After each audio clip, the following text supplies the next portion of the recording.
છુપા રાખવા પડે છે જે કોઈ કામ, ભગવાને કહ્યું છે અધર્મ તેનું નામ, ભગવાને કહ્યું છે અધર્મ તેનું નામ,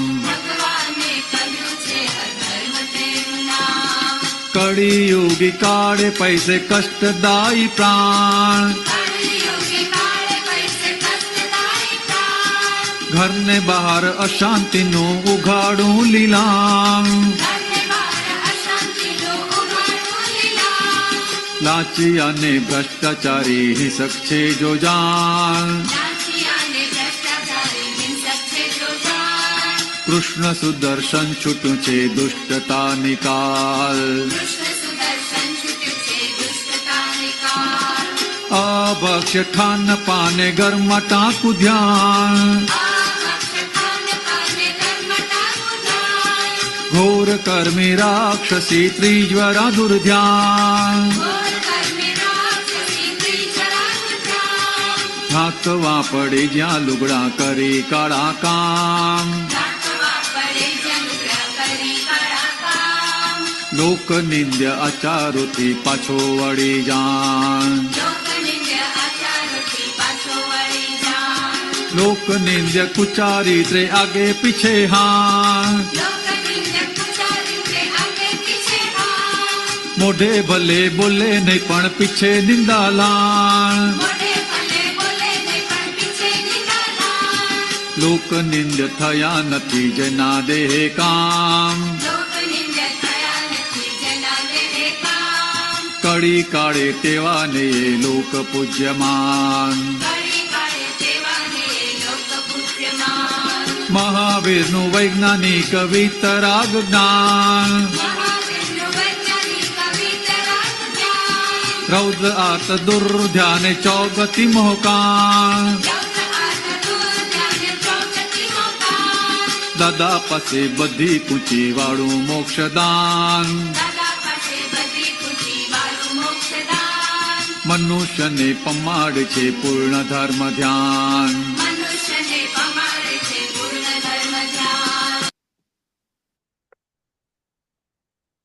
જય સચ્ચિદાનંદ. જય સચ્ચિદાનંદ.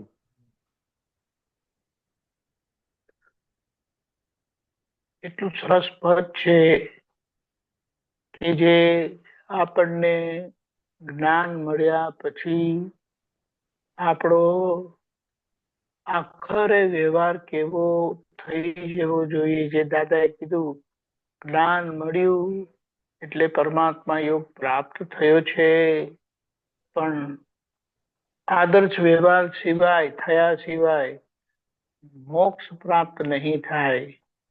અને એના માટે આમાં એટલા બધા પ્રમાણ આપેલા છે કે જેને આપણે જોઈએ તો આપણને એકદમ સિમ્પલ વાત, એક જ વસ્તુ કીધી, કોઈ પણ વાત છુપી રાખવી પડે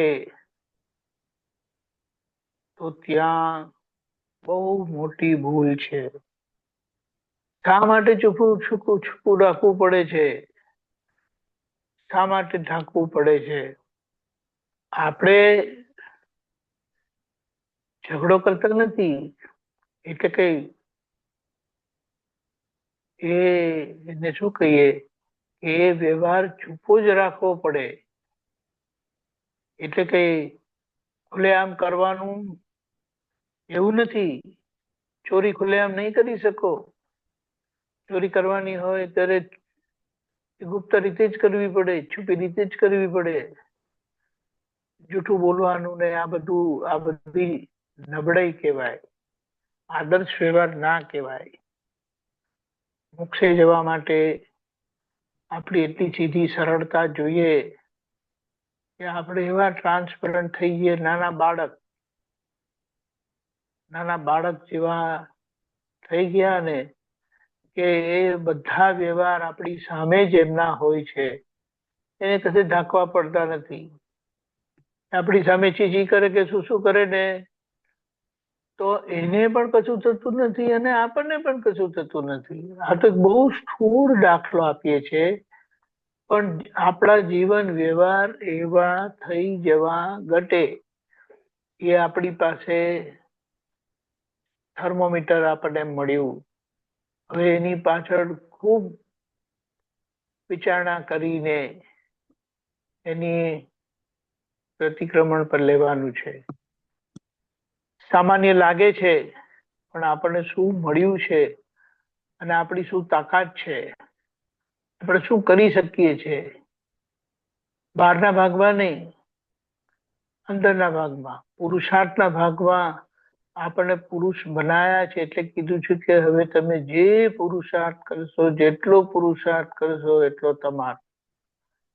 એટલે આમાં એક વખત દાદાને પૂછવામાં આવેલું કે દાદા, આપની પાસે પહેલા જ્ઞાન લઈ ગયેલા અને હમણાં જ્ઞાન લીધા, એમાં કોઈ ફેર ખરો? તો દાદા કે જે આ જ્ઞાન વાપરે, એનો ઉપયોગ કરે ને પુરુષાર્થ કરે, એમને અનુભવ થાય. એટલે એટલી સરસ સ્પષ્ટતા કરી છે કે હવે આ સંસાર અને સંસારના ગંદવાડામાં આપણે શું કામ છે. આપણે કેટલું કે જરૂરત હોય એટલું એ દિશામાં જઈએ, બાકી એ દિશા જ બંધ રાખવાની છે. બંધ રાખવાની છે કહીએ અહીંયા નક્કી કરે ને એટલે આ બધું થાય. આ નક્કી નથી કર્યું એને એટલા માટે કીધું કે દાદાએ નિશ્ચયના પ્રત્યાખ્યાન કરી આપ્યા. એટલે હું નિશ્ચય નિર્ણયથી કેવળ છું, તાતમાં છું. હવે વ્યવહારના જે પ્રત્યાખ્યાન, એટલે એને પ્રત્યાખ્યાની ને અપ્રત્યાખ્યાની દોષો કીધા. જ્ઞાન પછી અનંતાનુબંધી બંધ થયા, અનંતાનુબંધી ગયા. એના લીધે તો હું શુદ્ધાત્મા છું, નિરંતરની પ્રતીતિ રહી છે આપણને. પણ હવે આ જાગૃતિ ખુલ્લી થયેલી તે વર્ધમાન થાય, વધે અને પૂર્ણતાને પામે. તે માટે આ બધા વ્યવહાર આપણા સાતા જાય, કોઈ પૂછવાનું નથી. અને ખરેખર તપાસ કરે તો એની જરૂરત પણ નથી. જેમ હું તમને કહું કે વૈદરાજે અમુક વસ્તુ ખાવા ના પાડી, તે તો નતો ખાતો, પણ ઘીની છૂટ આપી હતી, તે ઘીની છૂટમાં ખાતો તો વજન પાછું વધી ગયું. એટલે ખબર પડી ગઈ કે જેની જરૂરત જ નથી. આપણે મોક્ષે જનારનો આહાર કેવો હોય એ આપણા ધ્યેય સ્વરૂપે છે. કાલથી કરવાનું નથી, કશું કરવા પણ રાખ્યું નથી. સમજ સમજ સમજ સમજ, એ સમજ જ આપણો વ્યવહાર સુધાર છે. દીવો સળગતો રહે એટલું ઘી પૂરવાનું, નહીં કે છે છલો છલ જ્યારે જેવું ભરે, જરા જોયું કે લેવલ ઓછું થયું ને પાછું ભરી દેવું, એની જરૂરત નથી. આપણે તો દીવો બુઝાય નહીં ને એટલું નાક નાક કરવાનું, પણ એનાથી દાદા જેવી જાગૃતિ આપણને થશે. અને એનો જે આનંદ છે ને, હા, એમને આખા દિવસ કામ કરવાનું છે, મહેનત કરવાની છે, મજૂરી કરવાની છે, એ લોકો એમનું ખાણું પીણું એ રીતે રાખે. જેમ આપણે કહીએ કે આપણે સિટીમાં ને સિટીમાં ફરતા હોય તો ગાડી ફૂલ ટેન્ક કરવાની જરૂરત નથી. એને કે ને ખાલી નથી થતી ને એટલી રાખવાની. પણ લાંબા ડિસ્ટન્સ જવાનું હોય, 200-500 માઇલ જવાનું હોય, તો એમણે વારી ઘડી પેટ્રોલ પુરાવવું ના પડે, એટલે પછી એમણે નાખી રાખવું પડે, ફૂલ ટેન્ક કરવાનું. પહેલા કહે ફૂલ ટેન્ક કરી દો એમ કરીને. પણ આપણે અહીંયા ફૂલ ટેન્ક કરવાની ક્યાં જરૂરત છે? અજ્ઞાનીની નિશાની શું? ફૂલ ટેન્ક કરીને તડાતડ શરીર રાખે અને એમાં ને એમાં ફરે, અને એ જ એની નિશાની છે. આપણે એમાંથી બહાર આવી ગયા છે, આપણને દ્રષ્ટિ મળી છે. એ છેલ્લી 4 લાઈન છે ને, મહાવીરનું વૈજ્ઞાનિક વિતરાગ જ્ઞાન, રૌદ્ર આર્ત દૂર ધ્યાને ચોગતી મોકાન, દાદા પાસે બધી કૂચી વાળું મોક્ષદાન, મનુષ્યને પમાડે છે પૂર્ણ ધર્મ ધ્યાન. એટલે 12 ધર્મ ધ્યાન રહ્યું તો અંદર શુક્લ ધ્યાન જે પ્રાપ્ત થયેલું છે ને તે સિદ્ધ થશે અને અનુભવમાં આવશે. એટલે શુદ્ધાત્માનો અનુભવ થશે. એ શુદ્ધાત્માનો અનુભવ આપણો અહીંયા જ આ દેહે સદેહે થાય.